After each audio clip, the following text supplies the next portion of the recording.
Hello friends, চলে এলাম ছাদ বাগানে। এই যে পালং লাগিয়েছিলাম, যখন ছোট ছোট ছিল তখন তুলে ঘন্ট খাওয়া হয়েছে। আর এই কয়টা রেখেছিলাম শীষ করার জন্য।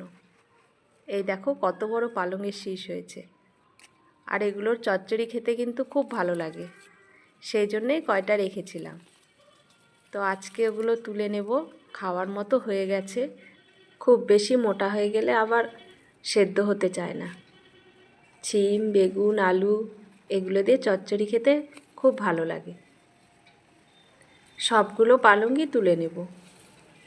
গাছের গোড়ায় লাগানো আছে তো, এই গাছটাতে ঠিকমতো খাবার দেওয়া যাচ্ছে না, সেই জন্য সবগুলোই তুলে ফেলবো। গাছের গোড়াটা পরিষ্কার করে দেব।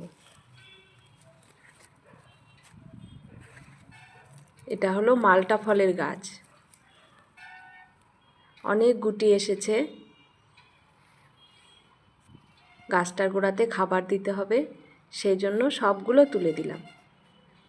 আবার যখন ফল ধরবে তখন আবার তোমাদের সঙ্গে শেয়ার করব। রাধে রাধে।